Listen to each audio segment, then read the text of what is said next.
नमस्कार दोस्तों।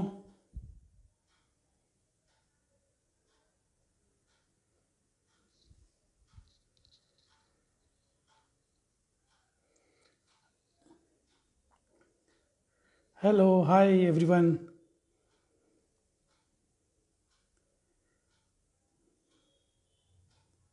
क्या मेरी आवाज़ आ रही है आप तक, जो भी जुड़े हैं अभी तक? हाय विनोद, हाय लुकमान जी।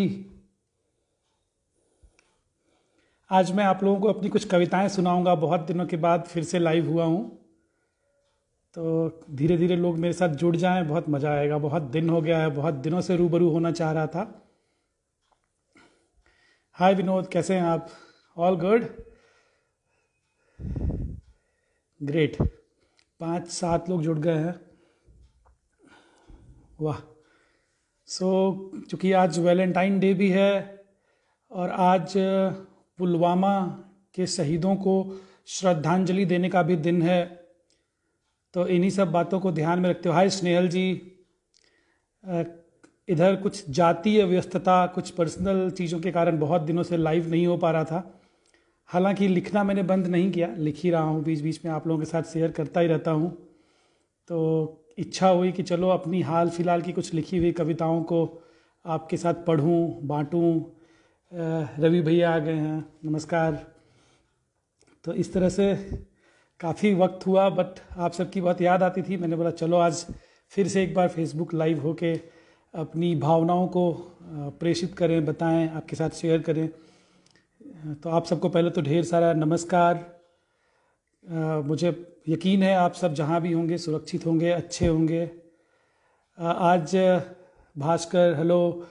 सो आज प्रेम दिवस भी है, वैलेंटाइन डे भी है, और प्रेम का बहुत सारा स्तर होता है। हमारे व्यक्तिगत जीवन से जुड़ा हमारा प्रियतम और प्रियतमा के लिए एक प्रेम होता है, हमारा देश के लिए हमारे अंदर एक देश प्रेम होता है, हमारे परिवार, हमारे समाज के लिए। सो प्रेम के काफ़ी स्तर हैं और हमें अपने आप को बांधना नहीं है सीमाओं में।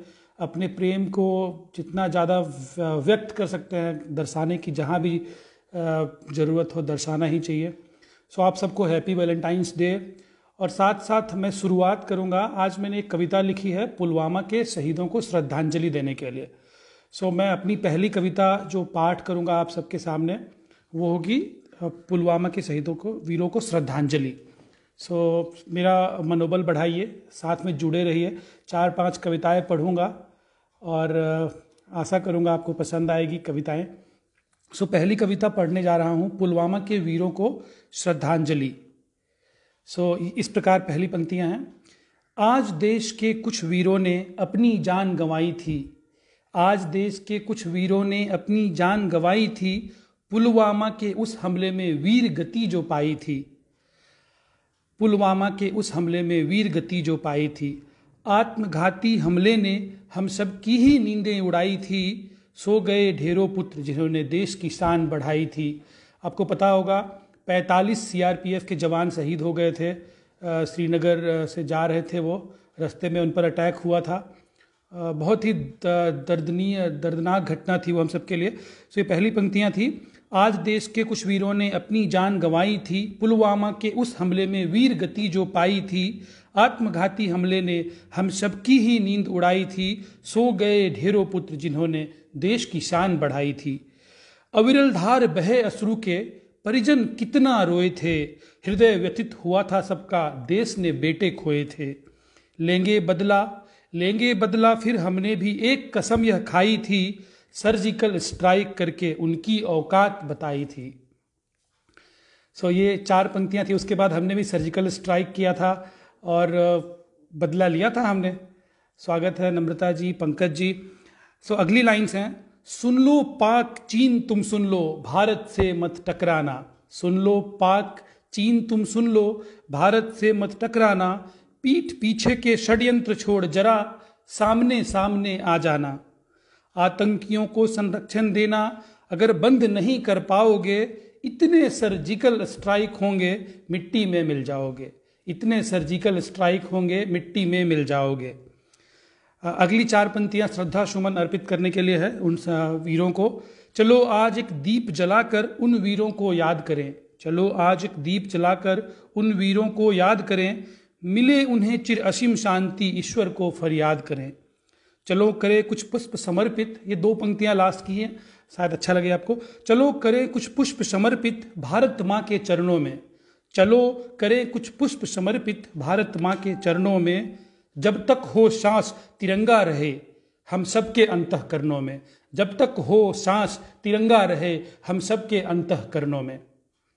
सो यह कविता थी, वीरों को श्रद्धांजलि दे रहा था मैं। बहुत बहुत स्वागत है, जिग्स जिगर है ऑनलाइन, पंकज जी हैं, थैंक यू सो मच। सो वो घटना बहुत ही दुखद थी, आज उन सबको याद करके पूरा देश रो रहा है। 2019 की बात है ये। सो भगवान ईश्वर उनकी आत्मा को शांति दे और हमारा देश इसी तरह धीरे धीरे आगे बढ़ता रहे।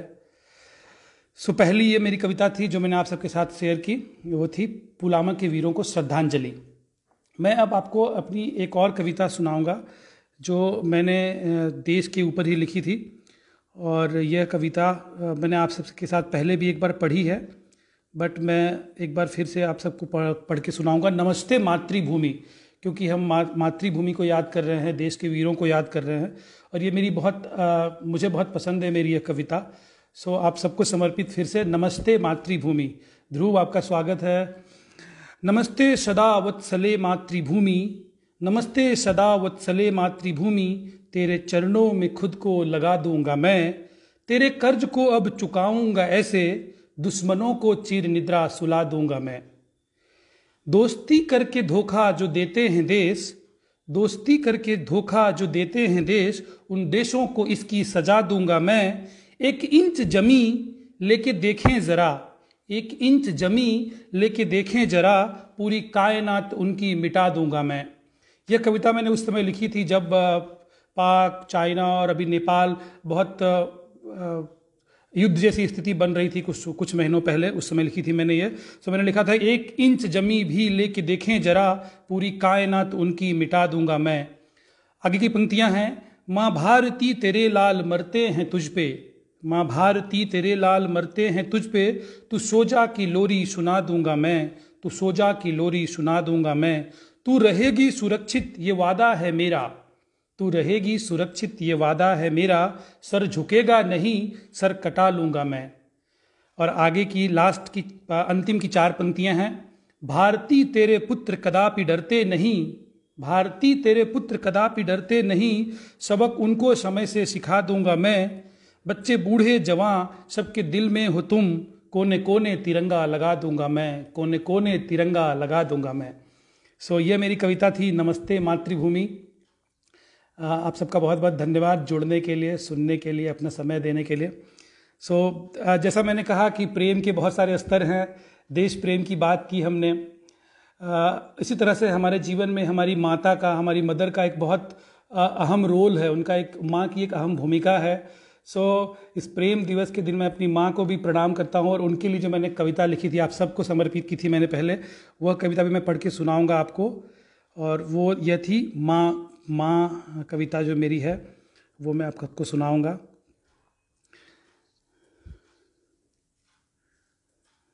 सो आप सब जुड़े हैं, चिराग साहब जुड़े हुए हैं, बिल्वा जी जुड़े हैं मेरे साथ, वाह, आप सबका स्वागत है, thank you so much for being here.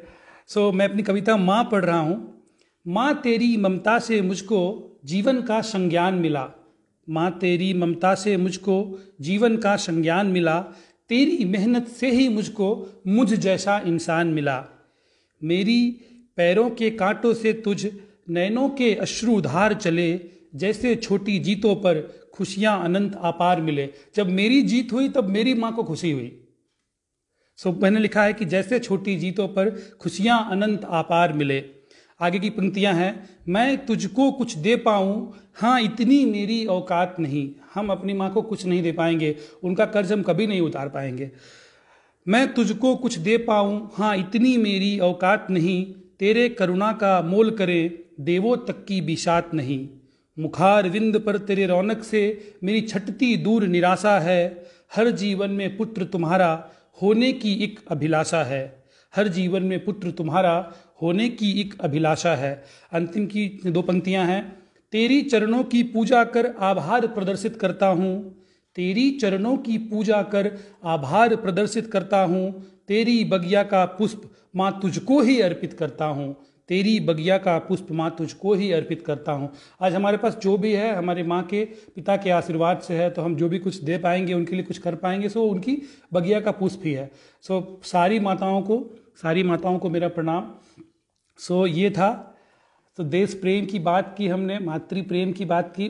अब हमारे जीवन में हमारे साथ जो हमारा साथ निभाता है, हमारा साथी जो होता है जीवन भर का, हमारी पत्नी हो चाहे हमारी प्रेमिका हो, सो उनके लिए भी कुछ अच्छे शब्द होने चाहिए। सो पहले तो मेरे साथ बहुत सारे लोग जुड़े हैं। अमित भाटिया जी, दीपक सिंह चौहान साहब, हार्दिक शाह जुड़े हुए हैं, सुशील माली जी जुड़े हुए हैं, मीनू दीदी हैं, बिलवा देसाई साहब हैं, मोहम्मद घोसी साहब हैं। आप सबका बहुत बहुत धन्यवाद। मनोज शर्मा जी हैं, भरत पारीक जी हैं। सो आप इस तरह से मेरा हौसला अफजाई करते हैं, मेरा मनोबल बढ़ाते हैं, मुझे बहुत अच्छा लगता है। So thank you so much. इसलिए, और यही चीज़ मुझे प्रेरणा देती है कि मैं लिखता रहता हूँ जब भी मुझे मौका मिलता है, और मैं आप सबके साथ शेयर करता हूँ। सो अब मैं 1-2 छोटी छोटी और कविताएं पढ़ूंगा आप सबके लिए। एक मैंने 2016 में मैंने एक कविता लिखी थी। कविता का शीर्षक है मृगनयनी। सो एक बंदा है, एक इंसान है, वो अपनी प्रियतमा से बहुत प्यार करता है, और उसकी आंखें बड़ी बड़ी हैं, तो उसको मृगनयनी कहता है वो प्रेम से।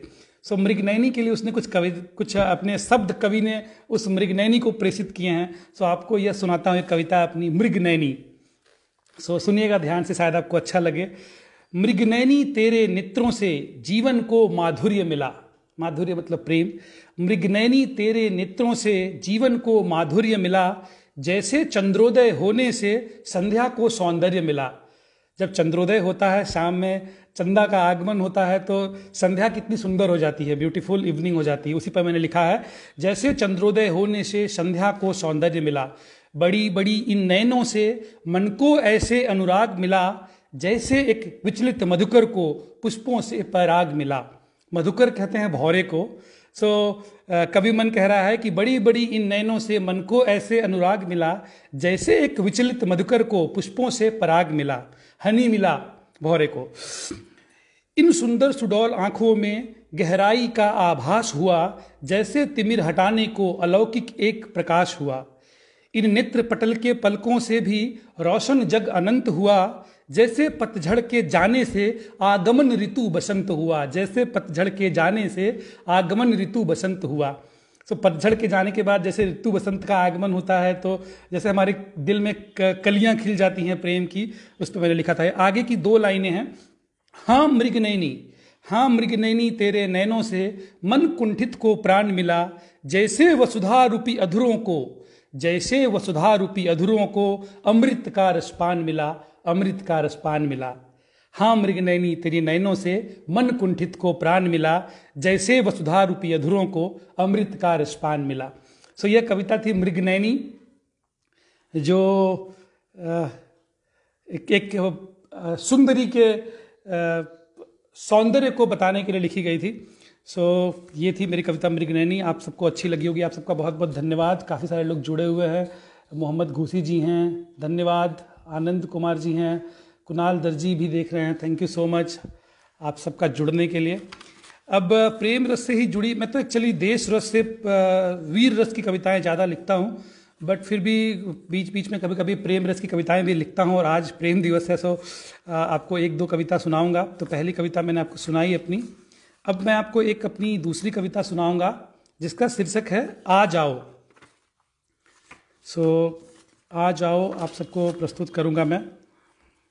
इसमें इस कविता का शीर्षक इस तरह से है कि कोई एक, आपने देवदास मूवी देखी होगी बहुत सारे लोगों ने, तो ऐसा ही एक इमेजिन करिए काल्पनिक सोच के साथ कि मतलब एक कोई प्रेमी है, उसको प्रेमिका मिली नहीं और वो बहुत व्याकुल है, और उसकी प्रेमिका अब उसकी आखिरी सांसें बस रह गई, और वो चाहता है कि मेरी प्रेमिका आ जाए, मेरे से रूबरू हो जाए कुछ क्षणों के लिए। सो इस भाव को लेकर यह कविता लिखी गई है। सो सुनिएगा, शीर्षक है आ जाओ।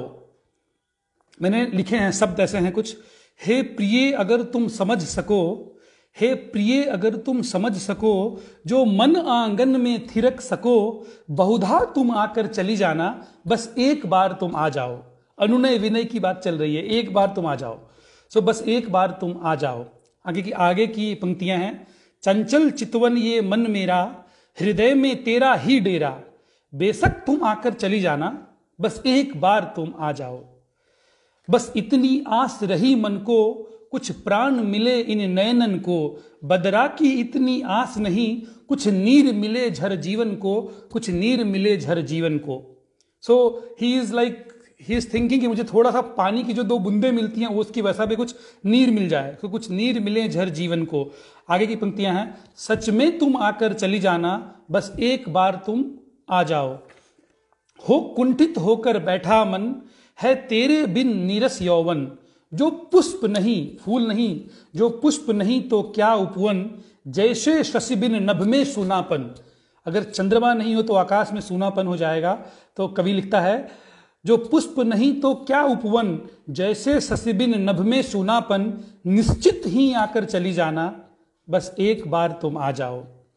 और आगे की पंक्तियां हैं अधरों में अब प्यास नहीं, कर्ण श्रवण या आभास नहीं, ज्यादा लंबी अब श्वास नहीं, बस एक झलक दिखला जाओ, तुम यूं आना और यूं जाना, तुम यूं आना और यूं जाना, बस एक बार तुम आ जाओ, बस एक बार तुम आ जाओ। सो यह कविता थी एक बार तुम आ जाओ। काफ़ी पुरानी कविताएं हैं ये, जो मैंने आपके साथ शेयर की। सो आपके साथ 4-5 कविताएं पढ़ी मैंने। एक हाल ही में मैंने एक और कविता लिखी थी, वो कविता पढ़ के आप सबके साथ विदा लूँगा।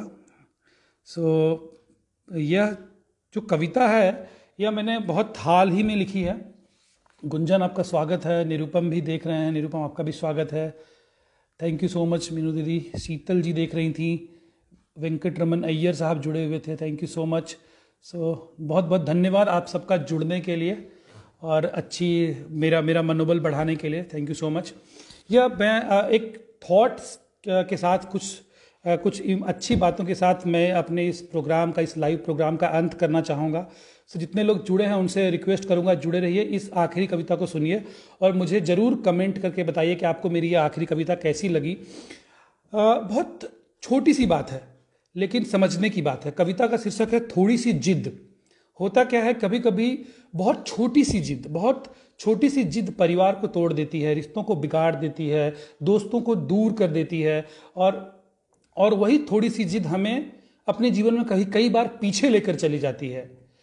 थैंक यू रेड्डी साहब। सो इस थोड़ी सी जिद को समझने की ज़रूरत है और इस थोड़ी सी जिद को रोकने की ज़रूरत है, क्योंकि यही थोड़ी सी जिद हमें कई बार बहुत नुकसान कर जाती है।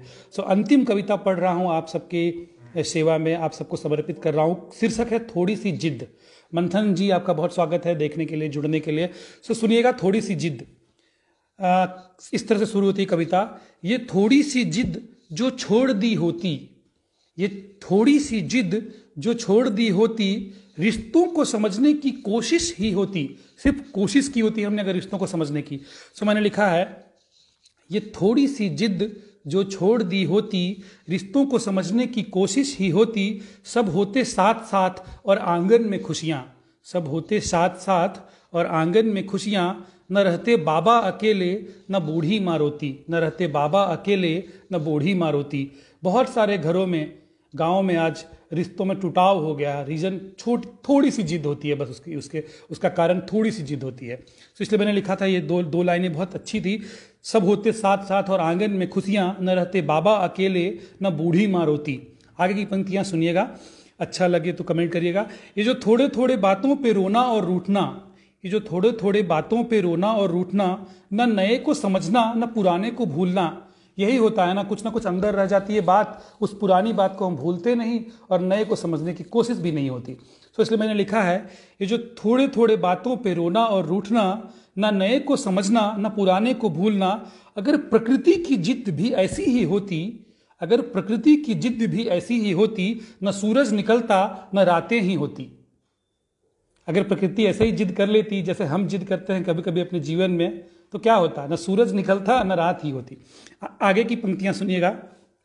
झूठे अहम में सच में रहते वहम में, झूठे अहम में सच में रहते वहम में, स्वार्थ ही छुपा आज सबके कथन में, स्वार्थ ही छुपा आज सबके कथन में। जिद है कि झुकना नहीं एक पल भी, जिद है कि झुकना नहीं एक पल भी, सिर्फ अपनी ही दुनिया और अपनी ही बातें। Thank you Rajesh. यही होता है ना, आजकल हम सिर्फ अपनी दुनिया में रहते हैं, कोई भी झुकने के लिए तैयार नहीं है। थोड़ा सा अगर हम झुक जाएं तो क्या फर्क पड़ेगा, थोड़ा सा झुक कर अगर रिश्ते बच जाते हैं तो बचाना चाहिए। अंतिम की 4 लाइनें शायद आपको पसंद आएंगी, बहुत प्यार से लिखी है मैंने।